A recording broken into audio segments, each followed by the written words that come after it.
Hey guys, it's Kat. I'm about to make an Etsy.com shop banner to show you guys. And I wanted to add this really cool picture of this stack of Polaroids, right? But the background doesn't match my banner. And if I add it to my banner just like this, it's not going to look the way I want it to look. It'll look kind of post hoc, if you know what I'm saying.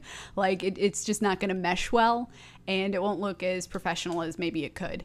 So I figured I'd show you guys how I'm going to get this picture ready to add to my banner, since this is going to be a common problem whether you're using your own photos, images that you get from the internet, or even really graphics that you get from the internet, like clip art or line drawings or that kind of thing. So to start off, first things first, I always want to start off with the highest quality ingredients, the highest quality materials that I can find. And since it's free to adjust photos in GIMP, I always want to do a little bit of tweaking to make sure the photos are exactly the way I want them to look. So in my opinion, I think the highlights of this photo could be a little bit brighter and the dark parts could be a little bit darker. I'd like to increase the contrast, in other words. So an easy way to do that is to go to Colors, Levels, and there's a lot of stuff going on in this window that pops up, but you don't have to pay attention to all of it. The only things you really need to pay attention to are making sure that the channel is set to value, and it should be by default. And then these three triangles right here. To make the light parts of the photo lighter, grab the triangle on the right and drag it in, and you'll see it updates the photo in real time so you can see the effect that you're making. And to make the dark parts darker, grab the triangle on the left and drag it in. This becomes especially important when you're making images smaller. If photos look sort of muddy or dull, you can really tell that they look muddy or dull in like thumbnail version. So I'm happy with that, so I'll click OK.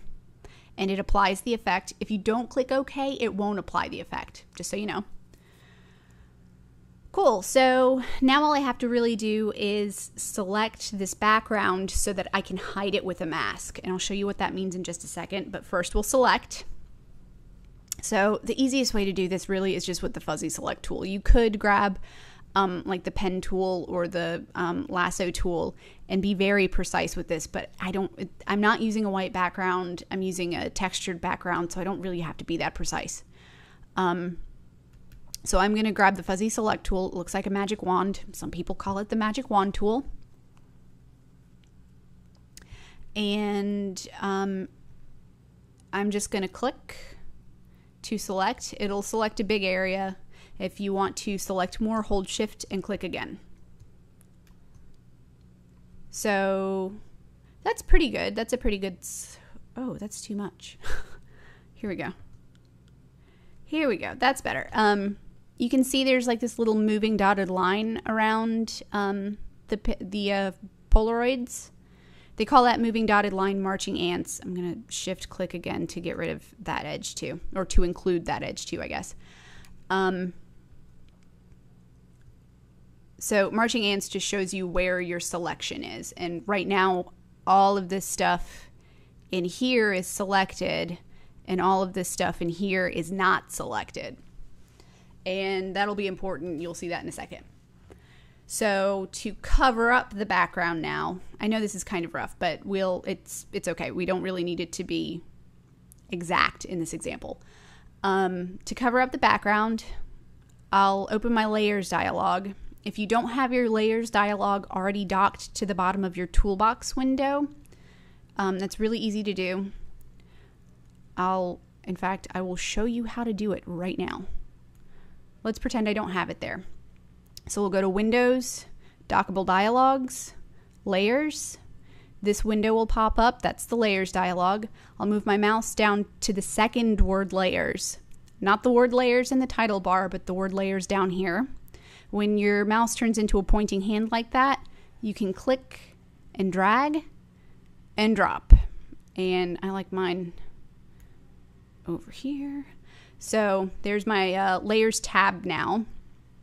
I've done the same thing with the tool options dialog, and I like to have both of these in the bottom of the toolbox so I always know where they are. I don't have to go hunting for them because I use these dialogs a lot, and I don't want to have to go up into a menu to find these all the time. So that's just a really helpful extra tip. Okie dokie, so now masks. So open your layers dialog, and you'll see that you have one layer so far. It's the background layer. It's called background by default.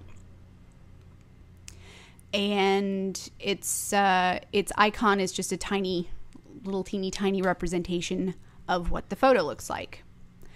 I need to add a layer mask to this so that I can hide the background. I'll hide part of the layer with the layer mask. Get it? It's a mask because it hides things. And to do that, I will right click on this background layer, and then I'll choose add layer mask.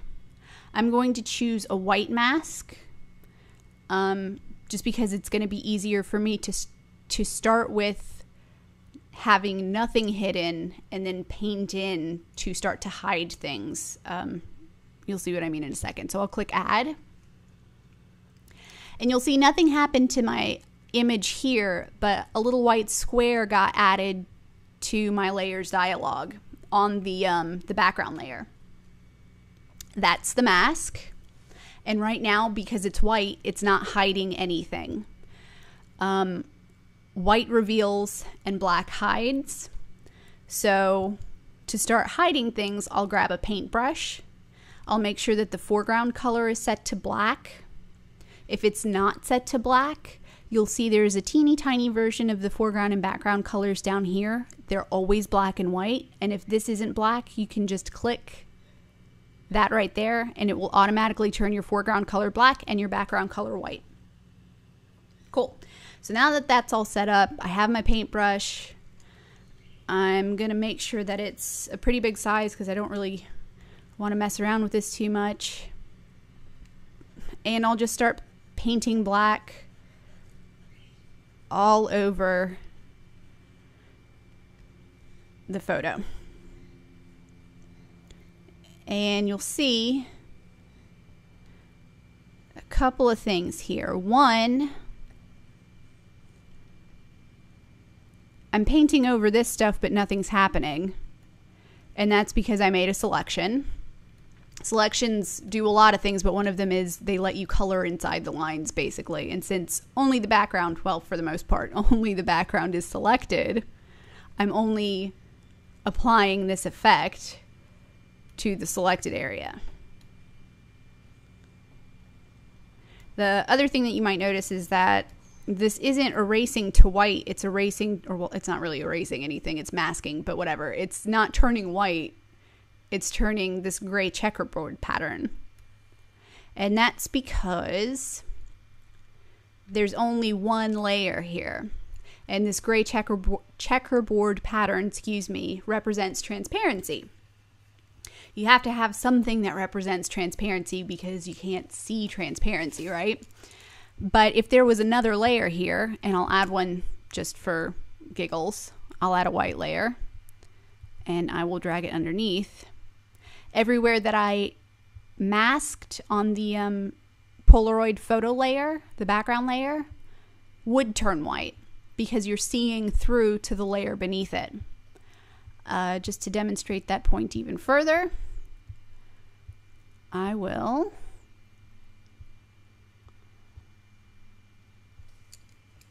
paint that layer black, and now you see black through the layer mask. I don't need that though, so I'll just delete it.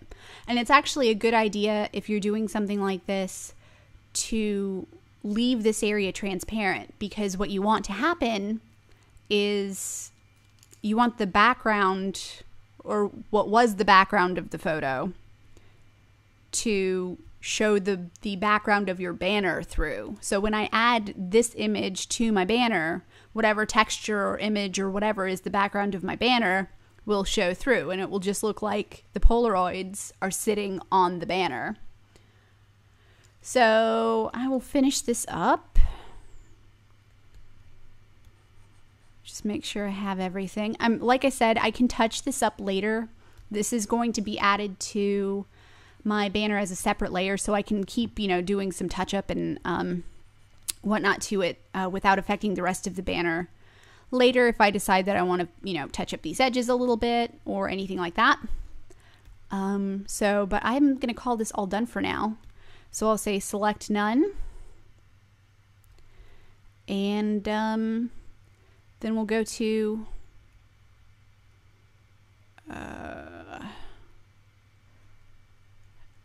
edit copy visible. My goodness, I'm a little bit sick, so please bear with me. So that's all there is for getting the pictures ready, and in the next tutorial you'll see how I put the whole banner together. Hope you enjoyed.